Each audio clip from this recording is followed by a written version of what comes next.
Hola a todos, ¿qué tal? ¿Cómo estáis? Buenas tardes. Bienvenidos a esta primera edición de What the Track. Un placer saludaros. Ya veo que sois bastante los que estáis saludando por aquí. ¿Qué tal, José Ramón? ¿Cómo estás? Rafael, Carmen, Pablo. Saludos a todos los que estáis conectados ahora mismo y también a los que os vais poco a poco sumando a esta mesa profesional. Podéis contarnos cómo, además de cómo os llamáis, desde dónde os conectáis, si os apetece, e incluso por qué os ha llamado la atención este encuentro, qué esperáis de él. Y bueno, la verdad que estoy especialmente contento porque vamos a celebrar una primera edición muy ilusionante para nosotros y porque pensamos que los ponentes a los que os voy a presentar después, pues son realmente expertos que conocen muy bien el tema de hoy. Bueno, vamos a esperar si os parece un poquito más, a ver si se incorporan las últimas personas inscritas. ¿Qué tal, Enrique? Hola, Ramón. Nieves, también. Yo me voy a ir presentando, soy José Ángel Sanz, soy el jefe de comunicación de Tracksters bueno, de momento para los que no sepáis qué es Tracksters, pues deciros de una forma resumida que somos un operador de transporte que ofrece un servicio de larga distancia con un sistema de relevos basado en Big Data y en inteligencia artificial. Lo que conseguimos es hacer el transporte de mercancías por carretera más eficiente y, bueno, más digno para los profesionales del sector que de esta manera consiguen dormir más días a la semana en su domicilio. Bueno, no solo facilitamos esa mejora de la vida a los conductores, sino que además reducimos el tiempo de tránsito por carretera hasta en un 50%, porque la mercancía no se para en ningún momento. Hola María, ¿qué tal? Bueno, ya sois bastante los que vais pasando por aquí. Aunque irán ingresando más asistentes, pues vamos a ir comenzando. Eso sí, sí que os quiero recordar que a todos los asistentes que podéis ir dejándonos vuestras preguntas en el apartado de preguntas y respuestas y de comentarios durante la conversación y que tenemos un espacio reservado al final de la charla para darle respuesta. Antes de presentaros a Carlos Zubialde y a Manuel Álvarez, que van a ser nuestros expertos de hoy, recordaros que hoy vamos a hablar de transporte refrigerado, cómo resolver este desafío, cómo resolver lo que hemos identificado como 4 grandes retos de la cadena de frío, ese aumento de la demanda de productos frescos, el gran problema de la escasez de conductores, que es aún más acuciante cuando hablamos de cadena de frío, pero no solamente en la cadena de frío. Cómo podemos implementar la tecnología para mejorar la exactitud en una mercancía tan sensible como es la de frío bueno, vamos a ver muchos tips, vamos a ver consejos, vamos a ver aplicaciones prácticas y por eso es muy importante que los que estáis por aquí nos hagáis vuestras preguntas. Hola Fernando, Jesús, ¿qué tal Ana, Tania, Javier? Encantado de veros por aquí. Bueno, vamos a dar entrada al primero de nuestros ponentes, que es Carlos Zubialde.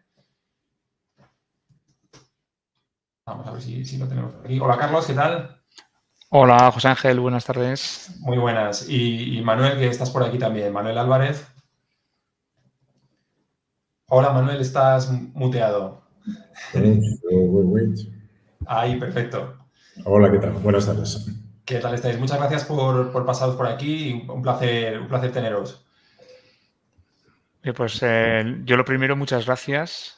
Es para mí un auténtico placer y un honor ser el primer invitado de What the Track.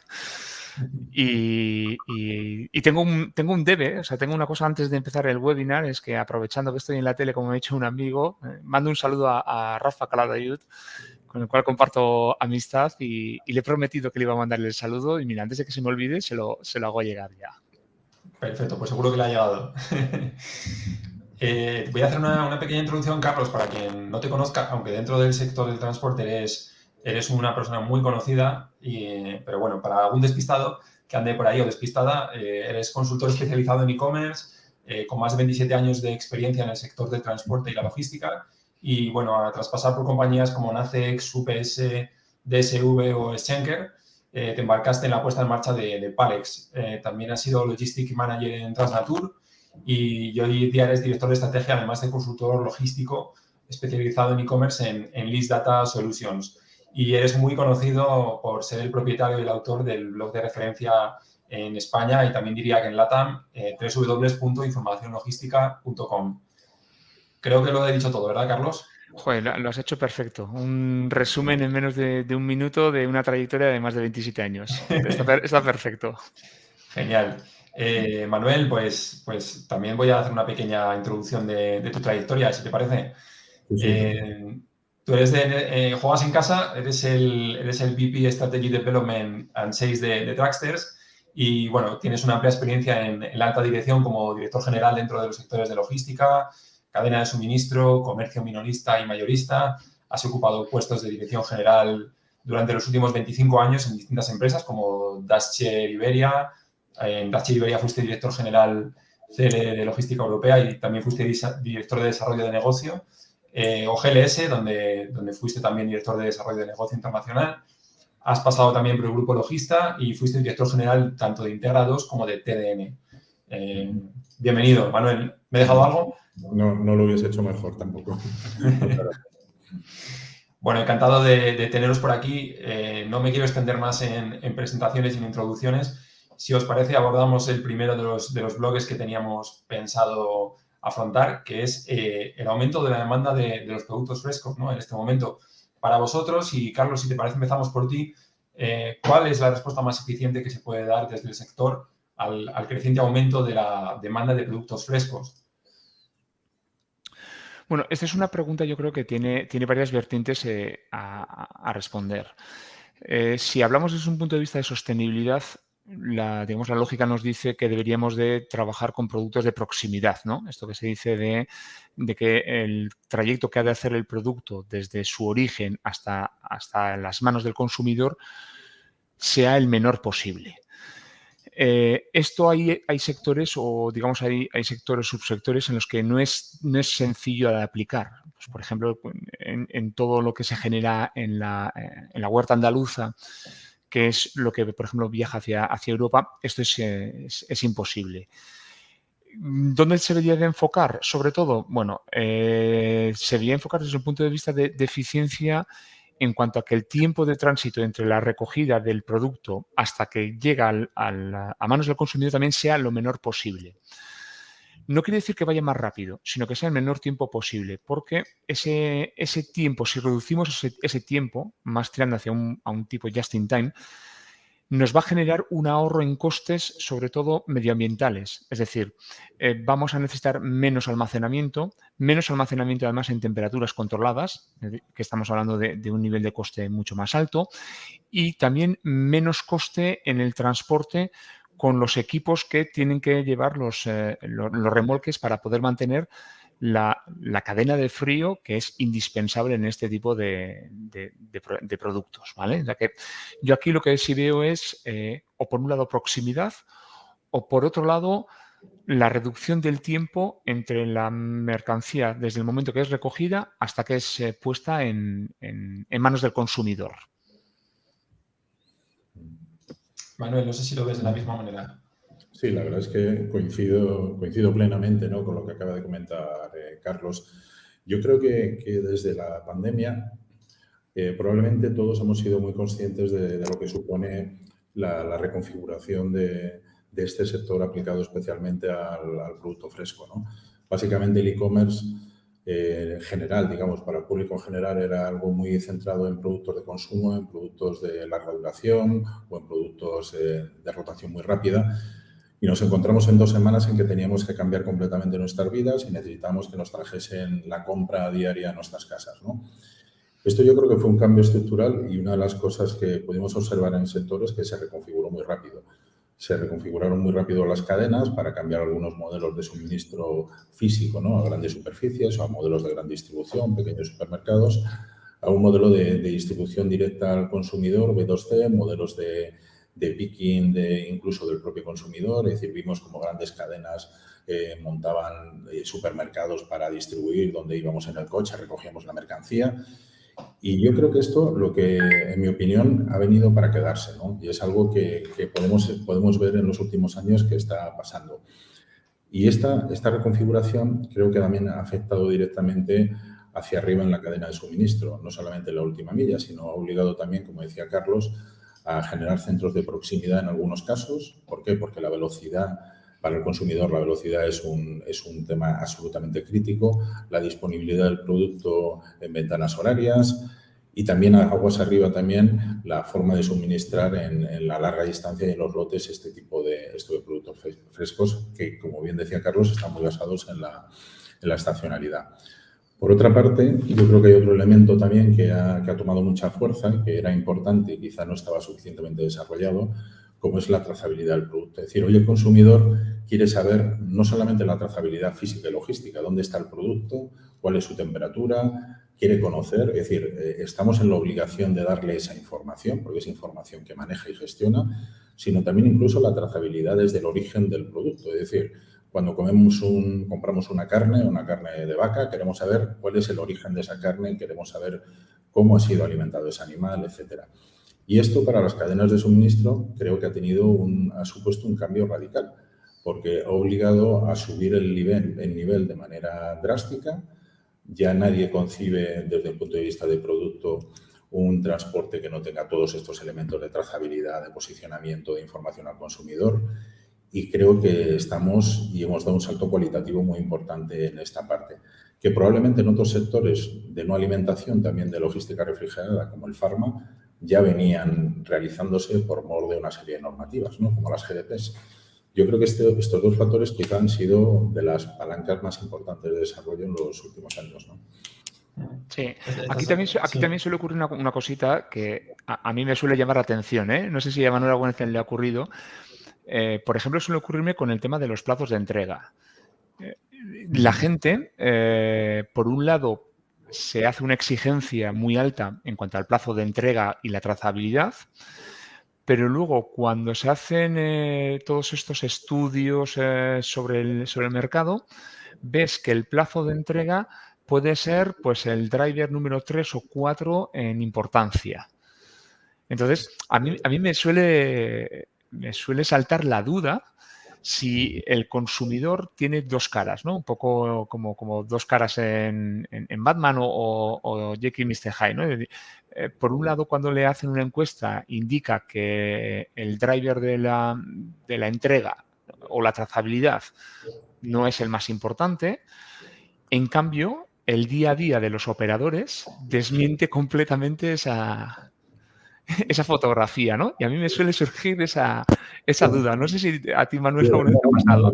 A mí me ha surgido, fíjate, no solamente en este tipo de logística, sino en logística en general.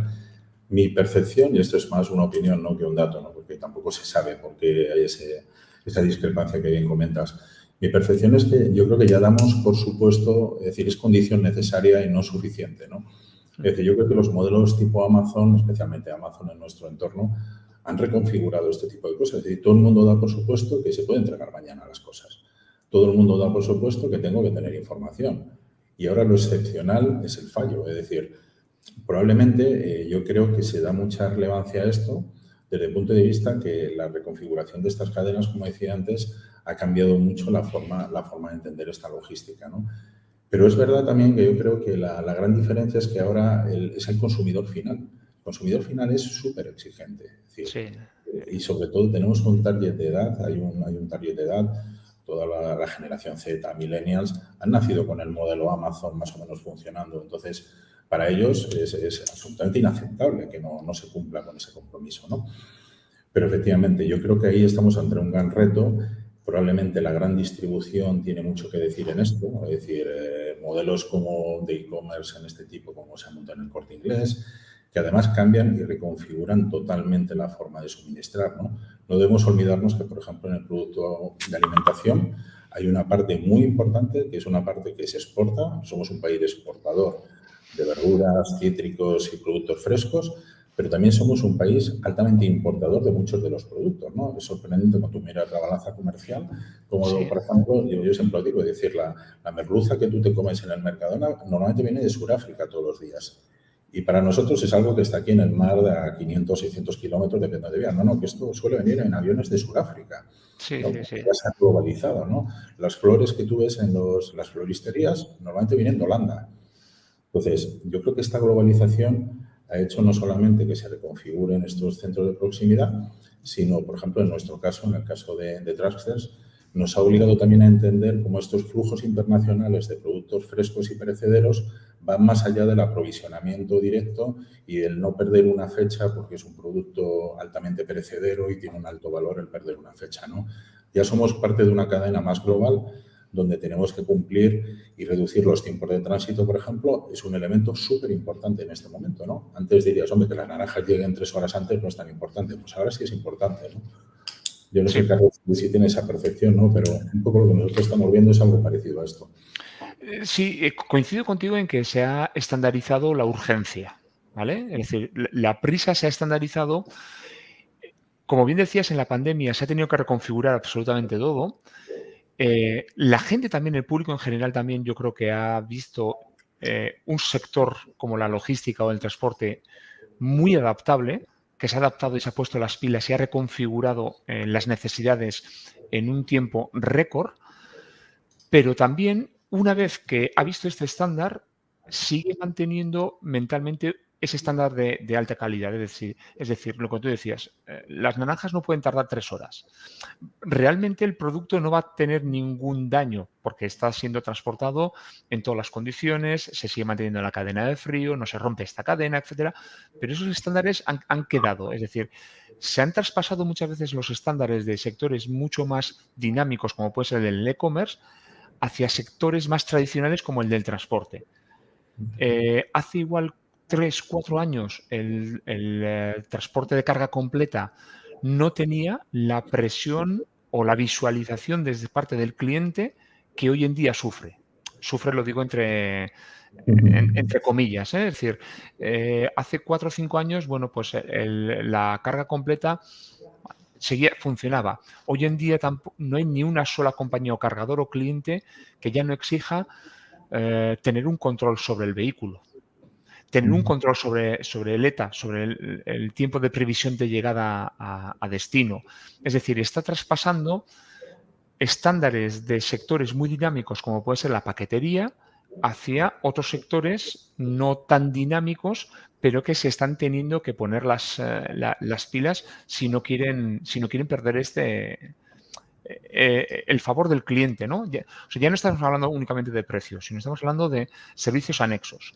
Control, visibilidad, gestión, y ya cuando hablamos de transporte en mercancías tan sensibles como pueden ser el farma o todo lo que es perecedero, se aumenta exponencialmente la presión.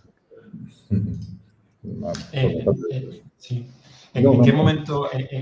Perdona, Manuel, sí, continúa. No, iba a reafirmar un poco lo que decía Carlos, ¿no? Yo creo que justamente eso que acaba de comentar ahora mismo es un poco lo que cuando hablamos de cuáles son los retos del sector, yo creo que quizá ahora, si lo viésemos como una curva de desarrollo, probablemente en los últimos años hemos avanzado más que en los últimos 2, 3 años que en los últimos 20. Precisamente por esto que dice. Y creo que además hay un efecto colateral muy importante, ¿no? No sé si tienes la misma visión. También está cambiando el tipo de compañías y el tipo de proveedor que está prestando los servicios, ¿no? Yo creo que eso es altamente relevante. Cada vez tenemos menos conductores, eso es un hecho cierto, es decir, cada vez hay menos capacidad.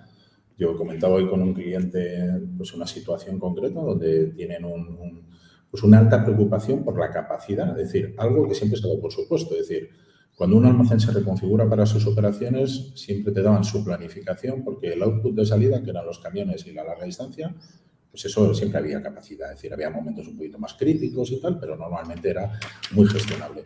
Ahora, en mi opinión, el principal problema que tienen que afrontar todas las compañías es cómo gestionar la capacidad de sus clientes, cómo garantizar esa capacidad.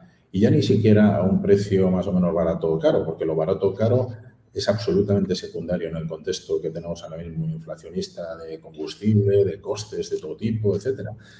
Sino que hoy lo que te están pidiendo los clientes es que tú puedas adaptar sus planificaciones a tu capacidad y tu capacidad a sus planificaciones y trabajar juntos, ¿no?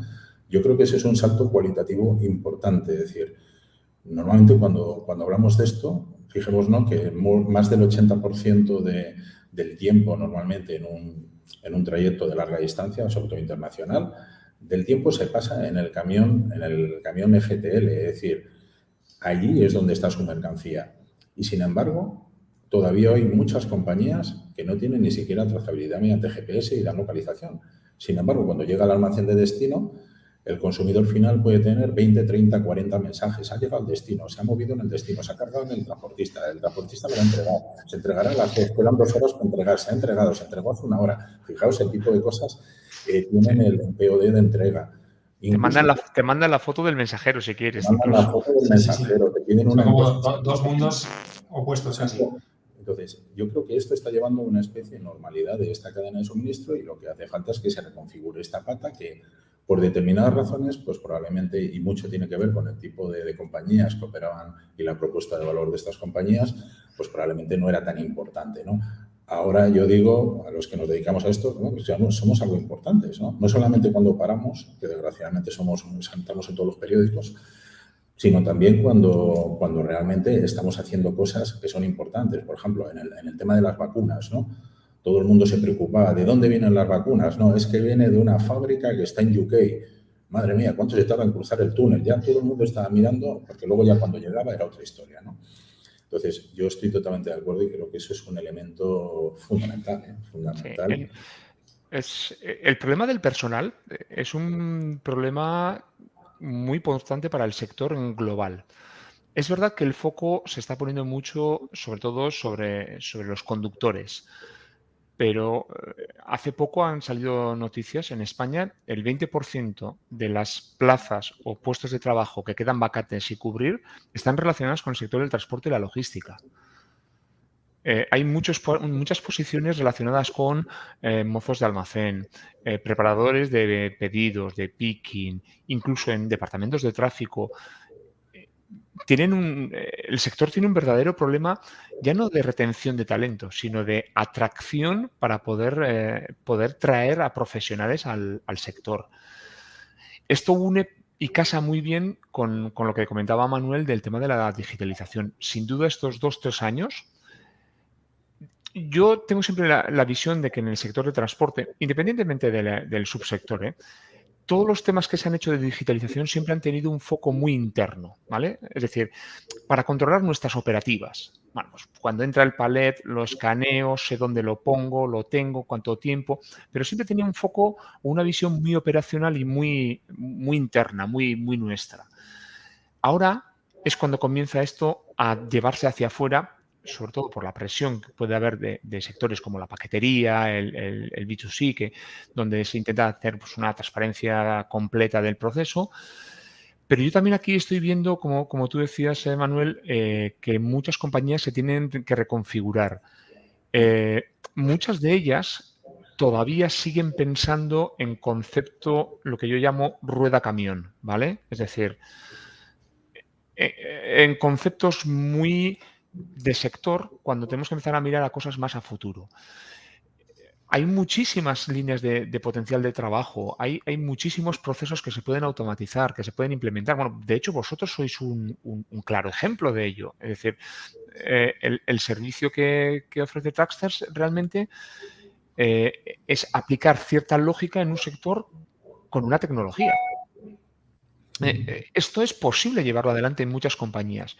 Yo en mi labor consultor diaria que me encuentro muchas veces es la falta de tiempo, ¿vale? Es decir, es un sector donde el tiempo es tan determinante y los márgenes, por desgracia, son tan pequeños que muchas veces los equipos directivos no tienen ese momento KitKat para poder hacer una reflexión estratégica de decir, bueno, ¿hacia dónde podemos ir? ¿Hacia dónde debemos ir? ¿Hacia dónde van nuestros competidores? ¿Hacia dónde quiere ir nuestro cliente? ¿Qué hay en el mercado? ¿No? Es decir, yo creo que el sector tiene esas dos partes importantes en este momento como grandes retos.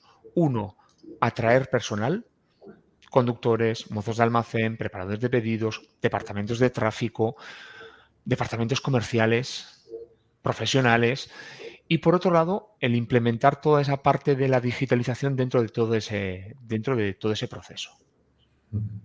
Yo no puedo estar más de acuerdo, Carlos. Es decir, al final, como bien dices tú, un porcentaje muy relevante de la gente que necesitamos, ¿no? Vacante, como bien comentas tú, un 20%, tiene que ver directo o indirectamente con la logística, sin ninguna duda. Pero fíjate, si vemos otro escalón por debajo, ¿no? Y cogiendo alguna estadística que hay por ahí, lo que he leído, el 72% de los conductores tienen más de 50 años. ¿Eso qué significa? Que para los que tenemos más de 30 y hasta de 50, quiere decir que eso no se está renovando y la pirámide cada vez se invierte más. Luego, o hacemos algo para que este sector resulte atractivo, o en los próximos años esto va a ser todavía mucho peor. En segundo lugar, como bien decías tú, hay que generar modelos no solamente de sector, sino también creo que modelos de empresa que sean atractivos y que atraigan a gente con esa energía, con ese talento, con ese salirse de la caja, ¿no? Por ejemplo, yo cuando conocí el modelo de Tracksters, está mal que lo diga aquí en público, ¿no? Pero me da un poco de rabia, digo, porque al final si es más simple que una lechuga, es decir, en la teoría, ¿qué quiero decir? Al final es un modelo operativo distinto, basado en relevos, es decir, el modelo de relevos es algo muy conocido en la industria, pero nadie le había puesto el cascabel al gato, nadie había hecho un diseño, creo que una empresa en la India hizo algo así, y al final se monta un modelo que gana eficiencias operativas, que puedes reducir los tiempos de tránsito, por tanto puedes reducir parte de tus costes, eres mucho más eficiente y además pones una capa de tecnología muy, muy potente para cubrir todas estas necesidades. Y además, y no menos importante, eres capaz de atraer conductores que, como yo digo siempre, es que creemos que al conductor le gusta salir el lunes, montarse en el camión y volver el viernes por la tarde o por la noche, estar el fin de semana con su familia y volver a irse. No, el conductor quiere llevar a los niños al cole, como todos.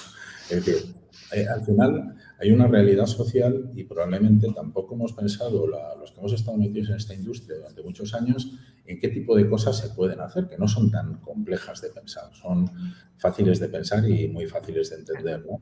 Entonces, yo creo que como estamos hablando de retos, pues está muy claro. Es decir, yo creo que quizás el primer reto sería, oye usted, modelos que atraigan a personas y hagan atractivo este sector. Es decir, si te preguntas quién quiere trabajar en Amazon, en IKEA o en Google, todo el mundo quiere trabajar.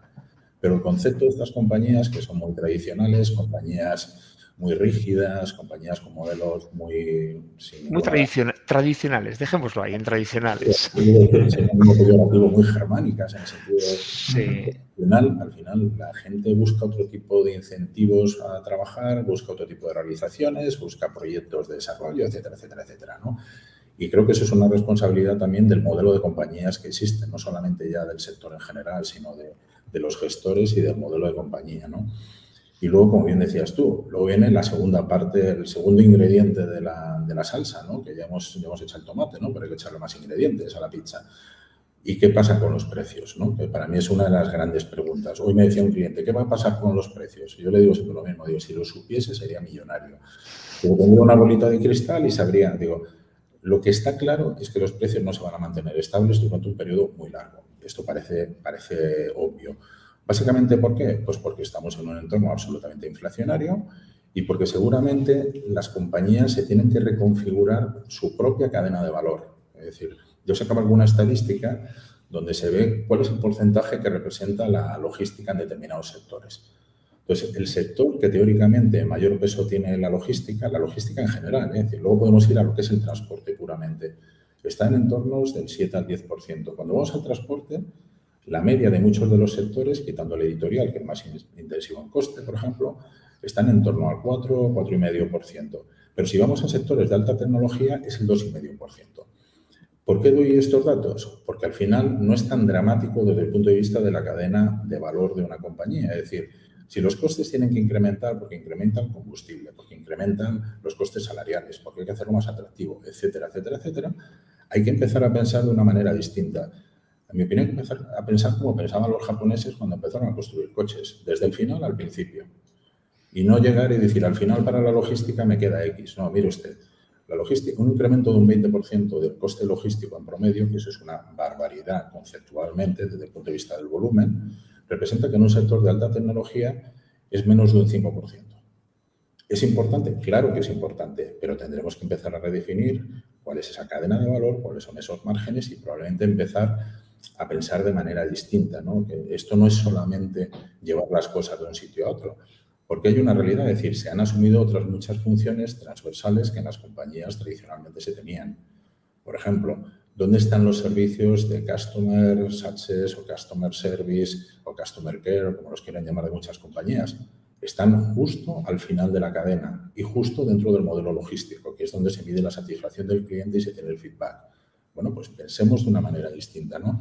Yo creo honestamente que en términos de oportunidad probablemente estamos en un momento histórico. Es decir, cualquiera que me oiga puede pensar que se me ha ido la cabeza, pero es que es la realidad. Estamos en un momento en que esto se tiene que reconfigurar estructuralmente, en que nuevos modelos de compañías son atendidos y son escuchados por los grandes clientes. Es decir, yo tengo la experiencia personal de cómo un nuevo modelo en el mercado es del interés de grandes compañías, de grandes cargadores, y están interesados en ver qué podemos hacer conjuntamente para poder mejorar su modelo, ¿no? Entonces, yo creo que viéndolo en positivo, lo que tenemos que hacer, aparte de dignificar el sector, es tratar, creo que, de pensar de una manera un poco distinta, ¿no? Y cuando hablamos, insisto, de la logística refrigerada, que es un poco el centro de nuestra charla, pues ahí es donde se ponen más de manifiesto las carencias, ¿no? Es decir, si una vacuna no cubre la trazabilidad de la temperatura y está dentro de los márgenes de toda la cadena del frío según las GDPs, que es una normativa muy clara, no vale. Y esto es blanco-negro, aquí no hay grises. Aquí no hay, es decir, si tú no cumples los transit times, y eso es muy fácil de medir con la integración de los modelos GPS, etcétera, no estás cumpliendo tu parte. Entonces, creo que subir el nivel de exigencia en las compañías es algo que también nos va a venir muy bien a todo el sector, ¿no? Sí. Coincido plenamente con lo que dices, Manuel. Yo creo que uno de los grandes errores ha sido pensar que el transporte o la logística es un commodity. Desplazar su verdadero valor dentro de la cadena, de esa cadena de valor de las empresas. Es posible también que desde el propio sector en ciertos momentos hayamos dejado que esto fuera de esta forma. ¿De acuerdo? Es decir, en momentos muy expansivos donde, bueno, nos peleábamos por el precio, por ganar volumen, y yo te doy esto. Toda esa pelea también yo creo que hizo que se hiciera un poco más commodity, cuando realmente no es así. Y como bien has descrito, lo vimos en la pandemia. Es decir, si el sector logístico de transporte no se pone en marcha, las vacunas no llegan y más del 85% de los españoles no están vacunados. Esta es la realidad.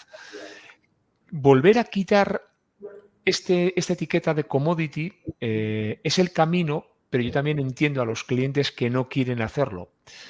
Aunque, como bien has dicho, el peso en coste muchas veces es casi insignificante o es muy pequeño. Como bien decíamos antes de entrar a la charla, si el coste del transporte es del 5% sobre toda tu cadena de valor, por mucho que te suba a un 50%, estarás hablando de que sigue estando por debajo del 10% en tu cadena. O sea, tienes todavía más de un 90 y algo % para poder mejorar cualquier tipo de proceso. ¿Que los precios van a subir? Porque he visto por aquí en el chat que ponía David Serrano que le interesaba mucho. Van a subir. Es que esto es de lógica. Van a subir. La inflación está en el 9% en España. El precio del combustible, antes hemos hecho una apuesta interna Manuel y yo, va a subir por encima de los 3 euros. Yo lo tengo claro.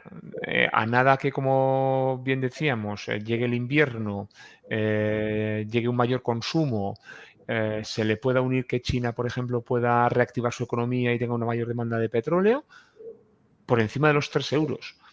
¿Es factible mantener los sistemas actuales con un coste de combustible en 3 euros, con unas compañías que tienen dificultades para llenar sus plantillas y con una inflación del 9%? Hoy día hay empresas de transporte que ya están diciendo a clientes que no cargan porque van a pérdida. El precio va a subir, está claro, pero lo que hay que hacer es un poco lo que decía Manuel, hay que reconfigurar esa idea de no dejar para la parte final el transporte e integrarla dentro de toda tu cadena de valor. Esto, por ejemplo, en sectores muy significados como el comercio electrónico, es el día a día.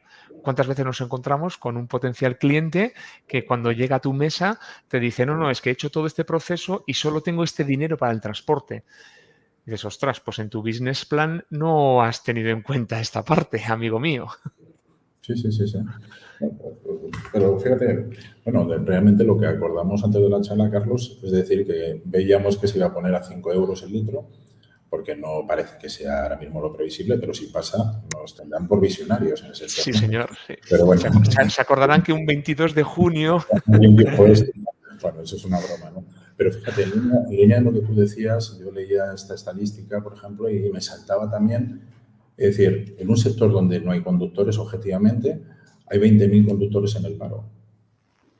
¿Qué quiere decir? Que es que no quieren trabajar de esto, incluso aunque puedan trabajar. Yo tengo amigos que me preguntan, oye, mi hijo no quiere estudiar y tal, ¿qué hace? Digo, conductor en UK.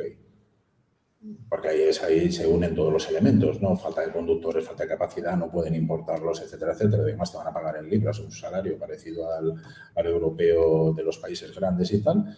Y seguramente un licenciado con su máster que se incorpora al mercado de trabajo en 10 años no gana lo que un conductor en UK.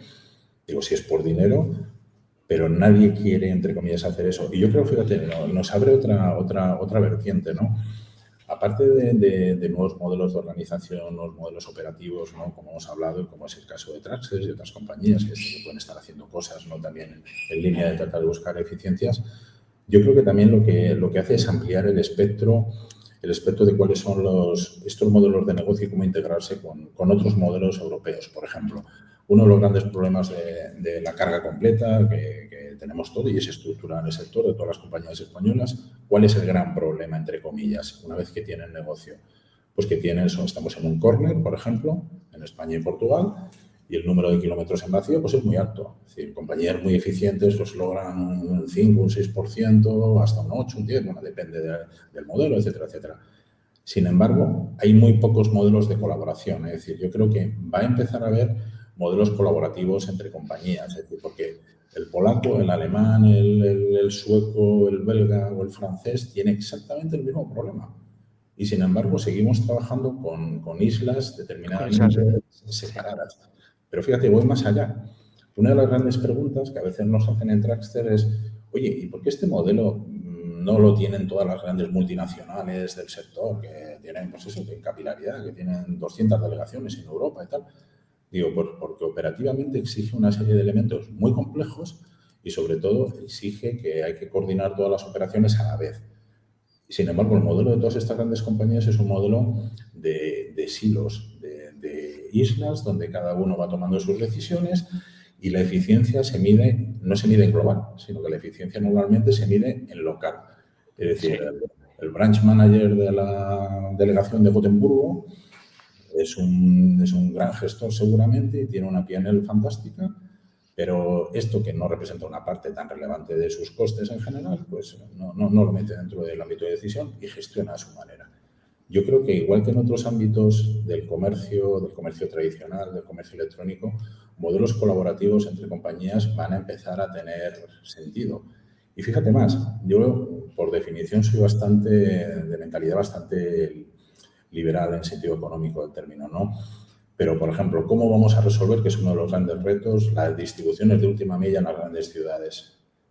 Es decir, parece difícil, ¿no? Porque esto va creciendo, cada vez hay más compañías, cada vez las compañías se dividen en más compañías, cada vez hay más andarines, ciclistas, patinetes, furgonetas, eléctricas, no eléctricas, bla, bla, bla. Pues al final habrá que buscar algún tipo de modelo y incluso a lo mejor tiene que ser algún modelo que tenga algún tipo de ordenación o de regulación. Es decir, en Madrid es difícil que quepan ya más furgonetas, más bicicletas, más de todo para repartir los paquetes. Por ejemplo, en el portal de mi casa, cuando llegan y recepcionan los paquetes abajo en la seguridad, normalmente yo pregunto algún día y dice, ¿cuántas compañías suelen venir? Empiezan a contarlas, van una media de 12 a 15 compañías diariamente a entregar cosas. Eso en todos los portales. Bueno, pues, es insostenible. Pero ¿qué va a pasar con las carreteras? Las carreteras de larga distancia. Es decir, cada vez tenemos más restricciones, no podemos pasar por Francia los fines de semana, etcétera, etcétera. Creo que esa racionalización del modelo y el uso de la tecnología para esa racionalización tiene que ser una de las palancas de futuro, ¿no? Esta digitalización que comentabas tú, Carlos, nos tiene que ayudar para pasar al siguiente nivel, es decir, en muchos ámbitos. Sí. Y poder ser compañías digitalizadas. Es decir, ¿cuántas compañías hoy tienen ya no solamente los tickets de temperatura controlada, las gráficas, etcétera? ¿Cuántas compañías tienen el CMR electrónico? ¿O pueden proporcionar de una manera digitalizada el CMR? Si es que no hay tantas. No, no. Y la normativa está a la vuelta de la esquina. La normativa europea obligatoria. No, coincido contigo en el tema de, Manuel, de la racionalización de los modelos de transporte. Y yo creo que el punto está ahí. En la larga distancia, efectivamente, en Europa las grandes flotas tienen las nacionalidades que tienen. Polonia, Bulgaria, Rumanía. España y Portugal es un córner. Cada vez quieren bajar menos es un problema para ellos. Como no busques puntos de colaboración, vamos a tener un verdadero problema, no solo una de capacidad y segundo de coste. Es decir, porque esos kilómetros en vacío se van a tener que pagar para poder disponer de ese tipo de vehículos. Pero yo creo que además el concepto de racionalización tiene que cambiar a... Me lo comentaba un amigo el otro día y me gustó el símil. Tenemos que cambiar de ir una persona en un vehículo, que sería ahora mismo un camión de carga completa, a ir personas en un autobús. Es decir, el concepto del one shot o un punto tiene que cambiar a pasillos o corredores. Es decir, las empresas de transporte que quieran ser más eficientes con los recursos que van teniendo, con cada vez menores en vehículos y en personal, en lugar de ofrecerle al cliente de dónde quieres ir a dónde, va a decirle, mira, yo tengo estos corredores. Yo voy pues desde Valencia a Stuttgart, voy aquí, allí, y tengo estos corredores. Y tú, si quieres, te subes al corredor. Un poco al mismo, adaptando el sistema de lo que sería el grupaje, ¿no? O sea, cambiar un poco el foco del cliente. Y luego, por ejemplo, el tema de la última milla, bueno, esto es una auténtica locura. Por ejemplo, lo que comentaba Rafa en el chat. A nivel de legislación esto es una locura. En España existen 8.000 legislaciones distintas. Una, como tantos municipios existen. Entonces, no hay una forma racional de llevarlo. Yo ya he apostado en otros foros que la entrega de envíos gratuitos a domicilio en un plazo no muy largo van a pasar a la historia.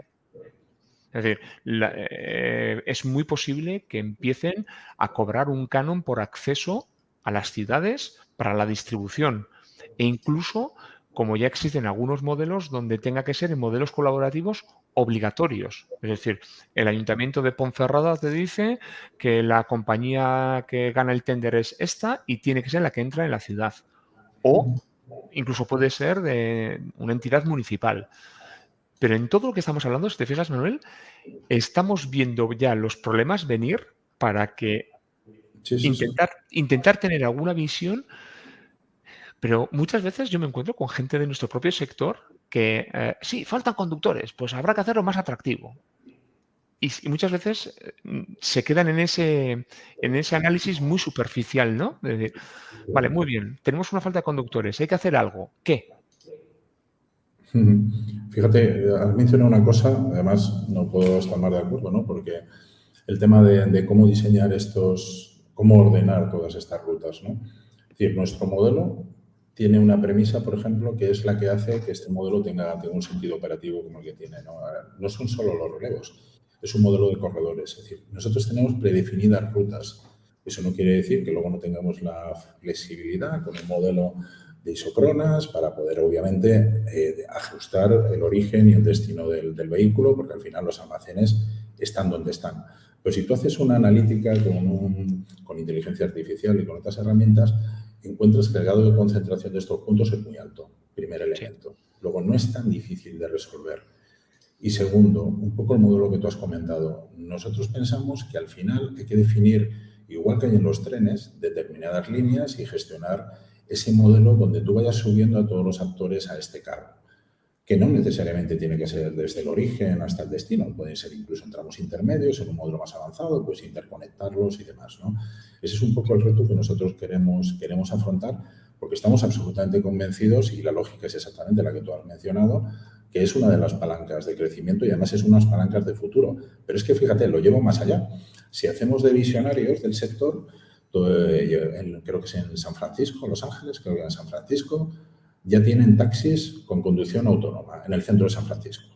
Si ya no hay taxista, ya directamente te montas y el cacharro ese, me imagino que sea un Tesla o una cosa de estas, Le das y no sé muy bien cómo funciona, pero he leído los titulares y un poco la noticia y ya te lleva directamente y ya no hace falta conductor, ¿vale?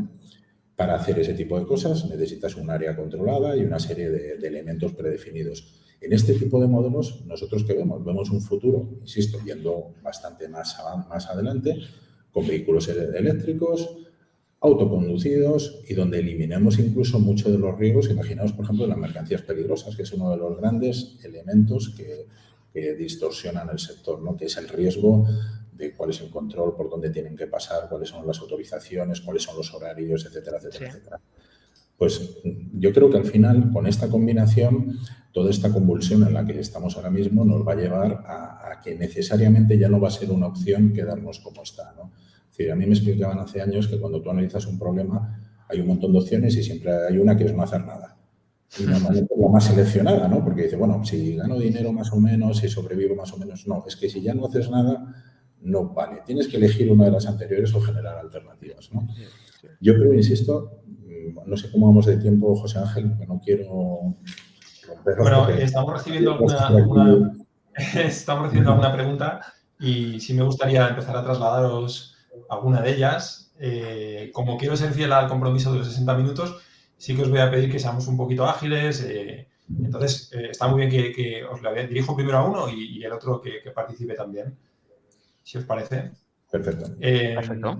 Bueno, una de las que nos plantean por aquí es si sois partidarios del uso de células de varios remolques para el transporte de frigo. Carlos, por ejemplo. A ver, esto tiene una complejidad que es un poco la unificación de todos los datos, ¿vale? Es obligatorio, es necesario el control de temperatura para garantizar y asegurar la cadena. A mí siempre, cuando hablamos de este tema, me surgen las dudas de la unificación de todos los criterios y de todos los datos en un mismo punto de información, tanto a nivel operacional como cara a cliente. Yo, si quieres, por apuntillar alguna cosa, estando de acuerdo, yo creo que hay una complejidad operativa que no es fácil de salvar y probablemente una complejidad de legislaciones incluso, ¿no? También. No solamente por la separación de las temperaturas, incluso por la separación de los productos. En la mayoría de los países europeos está absolutamente prohibido llevar farma y llevar alimentación. En España no es una restricción fija, no se debe hacer. Y entonces, yo creo que tiene una complejidad administrativa y operativa muy alta, ¿no? Entiendo que es un reto desde el punto de vista de la tecnología también, ¿no? Es un reto, es algo a lo que tiene que aspirar también la tecnología a llegar, ¿no? Ser capaz de compaginar todas esas legislaciones, cumplirlas y además cumplir una serie de requisitos, ¿no? De exactitud, de trazabilidad, etcétera. Sí, pero fíjate que la tecnología, José Ángel, en esto no es tan compleja, porque al final estos son distintos sistemas de medición de la temperatura en ambiente, sondas RFID, etcétera, etcétera. Al final no es algo complejo desde el punto de vista tecnológico. Yo creo que la complejidad la da el poder mantener la uniformidad en todo tu modelo y en todos tus vehículos y en todos tus elementos y luego los modelos que tú tengas de torre de control para ser proactivo, ese tipo de cosas. Pero quizá es más una complejidad desde el punto de vista de la organización del cliente muchas veces que propiamente de la compañía logística. Sí. Bueno, estoy viendo por aquí, nos saluda Belén, por ejemplo, desde Toulouse. ¿Qué tal, Belén? Efectivamente, David Serrano nos comentaba antes que le interesaba mucho el tema de los precios. David, te invito a que en estos 10 minutos, si quieres, nos plantees otra pregunta o incidas sobre alguno de los temas que hemos tratado. Carla os quiere trasladar también, Manuel, ¿qué podemos esperar de la tecnología para ser exactos en la trazabilidad que se ofrece a los clientes? ¿Cuál contestamos? ¿La de la tecnología? Sí, esta última, sí. Vale. Pues no sé, yo creo que más o menos en línea de lo que hemos comentado, ¿no? Yo creo que hay condiciones necesarias, pero no suficientes, ¿no? Es decir, posicionamiento es algo que no se cuestiona, es decir, es algo que ya es evidente. Estamos hablando ahora de larga distancia, entiendo, ¿no? Estamos enfocados en esto. Sí. El mantener la información también, tener sistemas reactivos de alertas donde tú puedas no solamente informar, sino tomar acciones. Por ejemplo, si estamos hablando de temperatura controlada, es evidente que cuando hay un problema, una desviación de temperatura, algún sistema automatizado, pero incluso alguna persona, yo insisto mucho en el tema de personas, porque la tecnología puede sustituir muchas partes del elemento, pero hay una parte de toma de decisiones que al final tienes que garantizar normalmente con una persona, con formación y demás. Entonces, yo creo que ese es otro elemento absolutamente vital, ¿no? Y yo creo que al final, para los temas de seguridad, pues, por ejemplo, nosotros estamos en proyectos donde tratamos de incrementar el nivel de seguridad también con distintos controles a nivel de vehículo, a nivel incluso de los parking donde hacemos los relevos, etcétera. Yo creo que la tecnología es una aplicación generalista de un montón de tecnologías que hoy tenemos, ¿no? Y no olvidemos que hay otra parte que no estamos tratando aquí, que es toda la parte de seguridad de la carga, la parte de averías, etcétera, que sería otro capítulo probablemente muy largo, ¿no? Pero que también cobra una relevancia muy importante para los clientes. Yo, sobre todo en el tema de trazabilidad, creo que el siguiente salto tiene que ser a la trazabilidad proactiva, ¿de acuerdo? Es decir, hasta ahora mismo siempre la trazabilidad la vemos de una forma posterior. Es decir, ¿dónde está el vehículo? ¿Va bien? Digamos que los puntos de trazabilidad futuros en los que se está trabajando son modelos predictivos de trazabilidad, ¿de acuerdo? Es decir, hoy en día cualquier operador te saca y dice, bueno, si el vehículo carga en Toulouse y descarga en Stuttgart y tiene el tacógrafo y tenemos los relevos de tal forma, pues va a llegar más o menos. Bueno, pues ese más o menos, esa trazabilidad, hoy en día empiezan a trabajarse ya en modelos incluidos con temas de inteligencia artificial, donde unimos variables externas que impactan directamente sobre ese transporte. Por ejemplo, sabemos que la meteorología tiene un impacto muy directo. No es lo mismo circular, aunque tengan un tope de velocidad, cuando nieva o cuando llueve, que en verano, por ejemplo, ¿de acuerdo? O incluso también introducimos elementos relacionados con el estado de las carreteras. No es lo mismo circunvalar París a las 3 de la tarde que a las 3 de la mañana. Entonces, todo este tipo de modelos lo que están haciendo al final es generar un ETA o una previsión de llegada dinámica a destino. Es decir, estamos aumentando incluso no solo la trazabilidad en función de dónde está, sino hacia dónde va a llegar y cuándo va a llegar. Porque muchas veces ese tipo de productos, cuando hablamos en productos tan sensibles como puede ser el farma o todo lo que es perecedero, posteriormente tiene una cadena que no puede romperse. Entonces, este tipo de modelos de trazabilidad están dando un paso siguiente en el cual poder enganchar los siguientes equipos de trabajo. Slots de llegada a almacenes, podemos enganchar con, por ejemplo, pues si el cliente es un gran almacén, con su sistema de slot de llegada que nos asigne directamente ya el muelle, de forma que sepamos que con una franja de 5 o 10 minutos el vehículo va a llegar al muelle 23, donde ya queda asignado un operario, y si hay cualquier tipo de retraso en el camino que está fundamentado pues, por un accidente de tráfico, por ejemplo, esa trazabilidad se reconfigura, ese tiempo se reconfigura y el slot puede cambiar de muelle y la planificación del operador. Es decir, yo quiero que se vea que la trazabilidad no solo es dónde está el vehículo, sino que posteriormente se le empieza a dar una profundidad muchísimo mayor como un elemento de toda esa cadena que antes comentaba Manuel. Carlos, nos pregunta Jordi, y os pongo el reto de a ver si me podéis dar una respuesta en una frase, porque es una pregunta muy amplia. Nos pregunta algo que ha sobrevolado la charla constantemente, ¿no? ¿Qué podemos hacer desde las empresas para evitar la falta de conductores? Yo creo que Manuel también antes lo ha comentado. Hay que cambiar el foco de las compañías de transporte, tenemos que cambiar también el foco de la tipología de servicio que hacemos y cómo se presta, y dentro de ese cambio tiene que ir el conductor.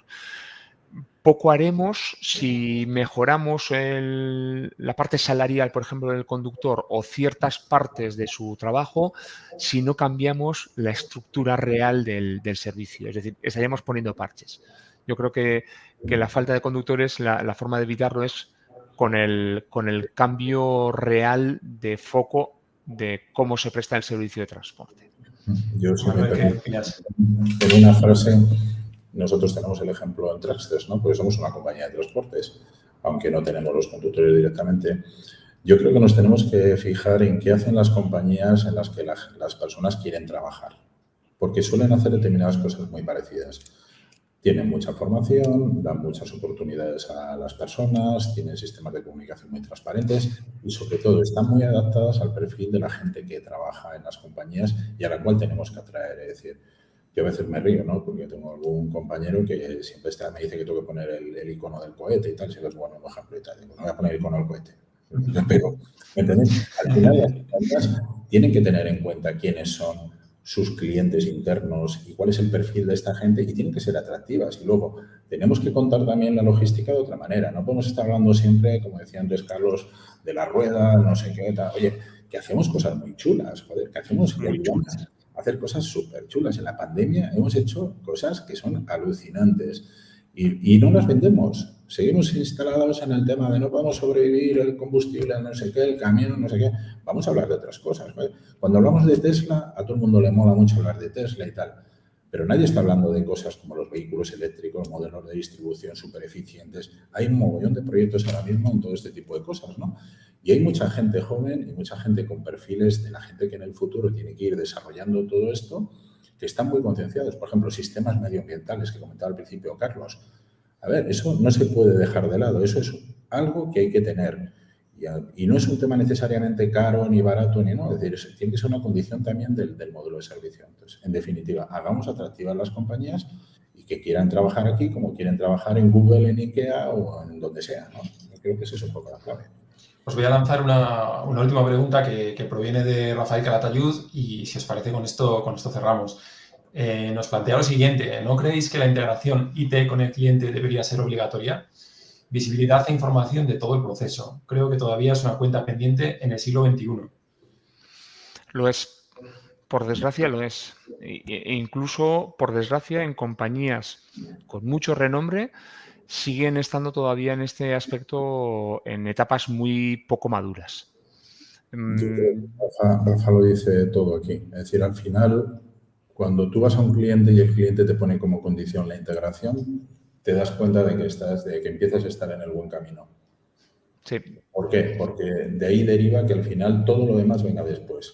Puedes tener reuniones, puedes tener KPIs, puedes tener eficiencias, puedes tenerlo casi todo. Cuando un cliente te dice, mira, esto es lo que hay y te doy una definición operativa y es lo que tienes que hacer, probablemente te das cuenta de que no estás en el camino de futuro, ¿no? 100%. 100%. Perfecto, pues me quedo con esta respuesta, Manuel, como colofón a la conversación. La verdad que se han pasado los 60 minutos muy rápido. Habéis tocado temas clave.